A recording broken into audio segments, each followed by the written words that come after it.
안녕하세요. 원샷 더블히트 TV의 전업투자자 복리입니다.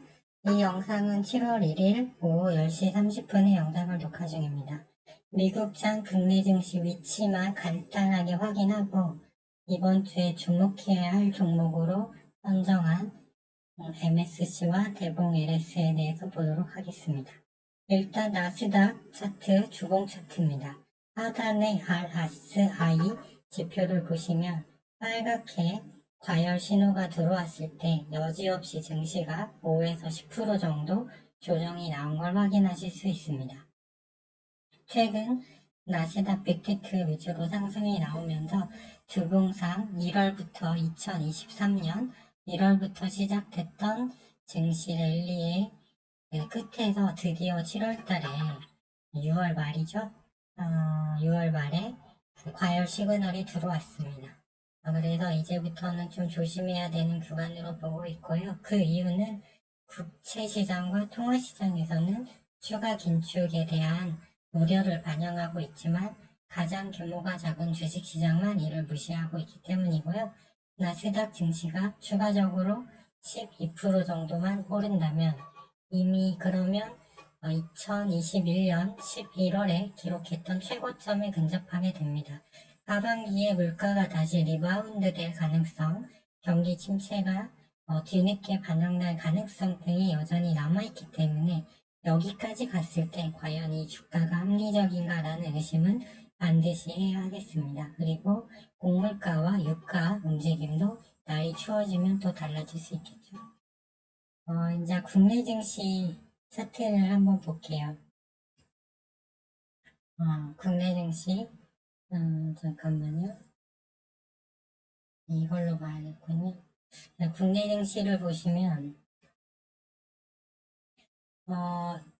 이거 말고 찾아놓은 게 있는데, 잠시만요. 있다, 업종 차트. 이 보시면, 코스닥입니다.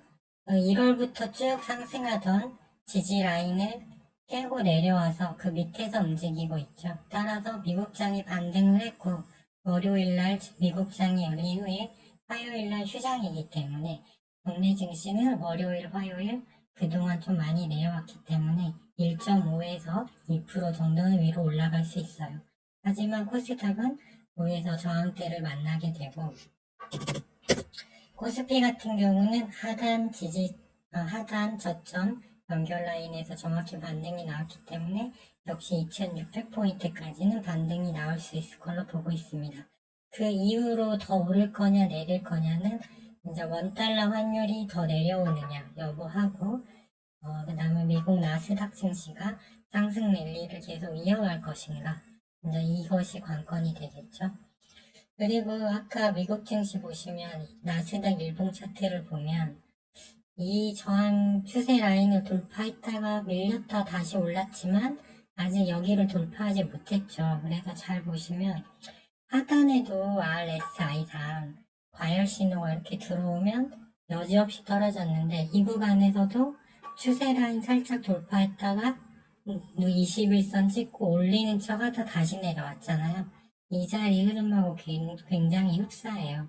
그렇기 때문에 여전히 주의가 필요하고 또 이날 상승이 갭으로 나왔죠. PC 개인 소비 지출 물가가 헤드라인은 많이 내려왔는데 근원은 0.1%밖에 감소를 안 했거든요. 그럼에도 불구하고 이걸 호재로 인식 삼아서 갭을 1% 정도 띄워서 올라갔지만 1.45%니까 많이 뜨진 못했어요. 거래량도 부족하죠. 그렇기 때문에 좋지 않게 보고 있습니다. 그리고 이제 워낙 국내 증시가 오를 때 2차전지 반도체 전기, 재건 뭐 이런 쪽 매매할 수도 있습니다. 하지만 저는 이제 시세가 막 시작하는 첫 시세 종목을 좋아하기 때문에 일단 두 종목을 선정했는데요. MSCM하고 그다음에 대봉 LS가 되겠습니다.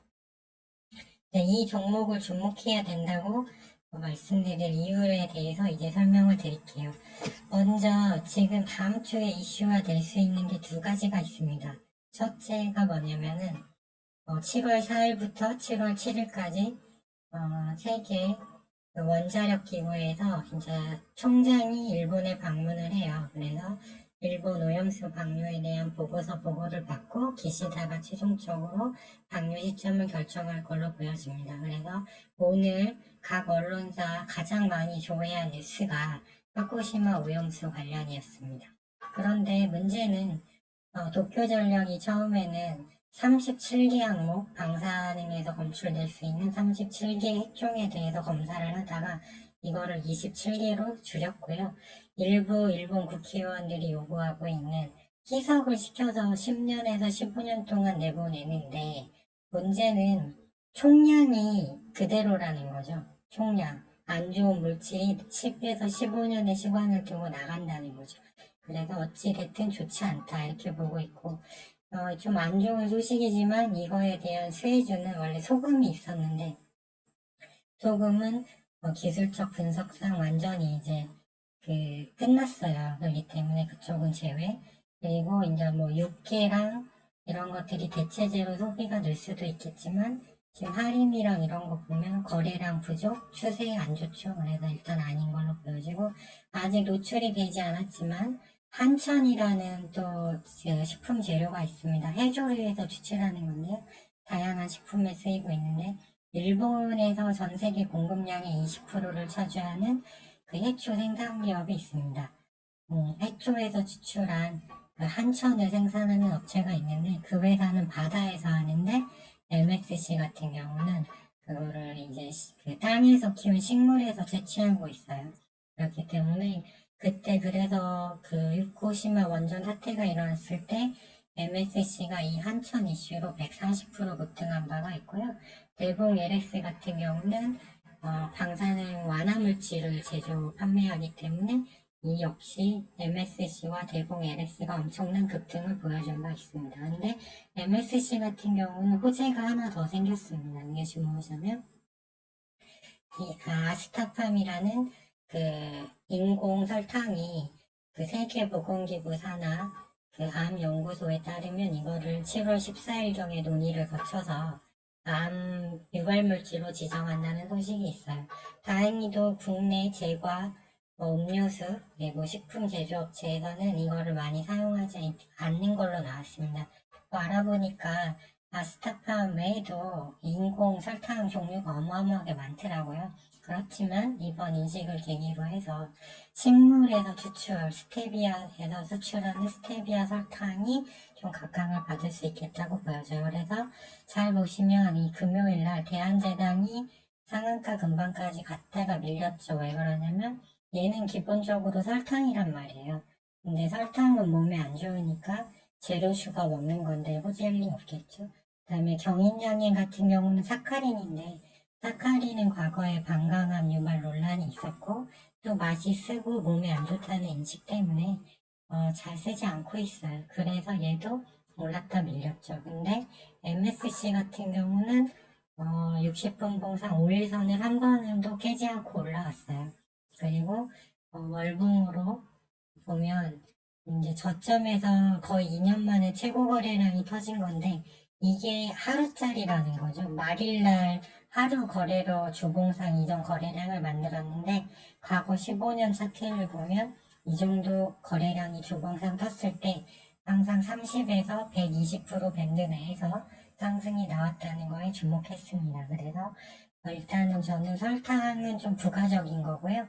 대봉 LS와 MSC는 방사능 오염이 방사능 오염수 방류가 거의 결정이 된 상태이기 때문에 이와 관련해서 첫 시세 종목으로 좀 주목을 해봤습니다. 그래서 MSC 매수 타점에 대해서 자세히 안내드리면 저는 항상 매매를 할 때 10분봉을 참고하는데요. 이미 에너지가 응축이 돼 있기 때문에 이 종목은 장 초반에 방향이 결정날 확률이 굉장히 높습니다. 그래서 5일선까지 시외에서 5%, 1% 정도 하락했거든요. 그래서 많이 밀린다면 5일선까지 밀린다면 한 2%, 그 다음에 21선까지 밀리면 4.8%, 최후의 이제 가격대인 일목균형상 후행선배까지 밀린다면 8% 정도 밴드, 2에서 8% 정도 밀릴 수 있어요. 그냥 밀렸다가 타다닥 하면서 다시 위로 이제 급등 랠리 나올 수 있거든요. 그렇기 때문에 마이너스 2%, 4%, 8%. 근데 아마 5% 이내에서 반등이 나올 걸로 보여져요. 여기까지는 안 갈 걸로 보고 있거든요. 그래서 이 지점이 오면 호가창을 잘 보시다가 진입할 수 있겠다. 이렇게 일단 보고 있고요. 대봉 LS 같은 경우는 6월 14일 날 한번 시세가 상한가 부분까지 났었죠. 근데 일 거래량이 완전히 적은 종목입니다. 그래서 이 종목은 미리 들어가면 안 되고요.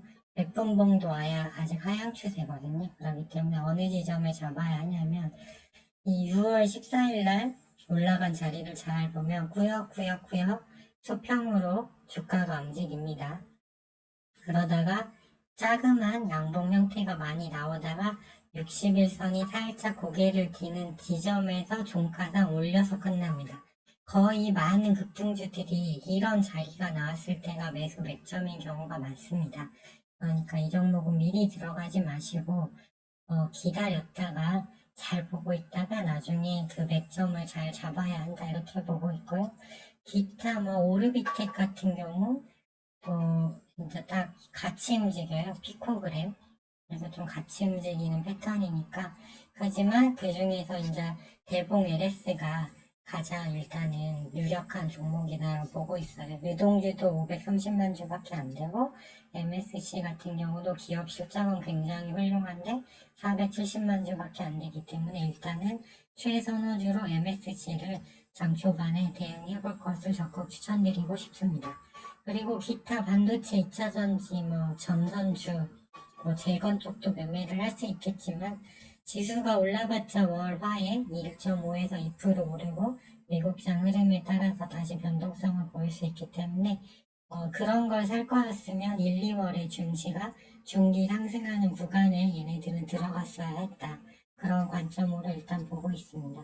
그래서 나중에 증시 하락할 때 비트코인 하방 매팅 하면 되니까 그 전에는 일단 이렇게 원샷 더블 히트가 나올 수 있는 종목을 매매하는 게 좋겠다. 그리고 위드텍 같은 경우는 이제 그 후쿠시마 오염수 방류되는 성분을 실시간으로 분석하는 걸 개발했다고 해요. 근데 거래량이 원체 적어요. 얘 같은 경우도. 그래서 왜 그러냐면 실시간으로 그거를 성분을 알 수 있는 그런 서비스가 제공된다면 획기적인 건 맞죠. 그렇기 때문에 얘도 아직 추세는 끝나지 않았기 때문에 얘도 대봉 LS전 거래량이 적기 때문에 놔두고 잘 보고 있다 보면 얘도 좋은 구간이 올 수 있다 이렇게 보시고 저는 이쪽에 좀 중점을 둘 것 같습니다. 그 다음에 기타로 전기차 220V 충전기술 개발한 PLC 테크도 시세 초입이긴 하지만 이 종목은 10분봉이 현재 꺾여 있죠. 그래서 이제 수평을 다져야 하기 때문에 좀 기다려야 되고 제일전기공사 같은 경우도 얘는 10분봉이 더 꺾여 있어요. 그렇기 때문에 아직 추세는 끝나지 않았기 때문에 관심은 투대, 아직은 아니다. 이 정도로 이해를 하시면 될 것 같습니다. 그래서 이번 주는 일단 후쿠시마 이제 오염수 방사능 배출이 거의 이제 확정에 도달하는 시점이기 때문에 이거에 좀 집중을 해서 좀 설명을 많이 좀 드려봤습니다. 예, 지금까지 영상 시청해 주셔서 감사하고요.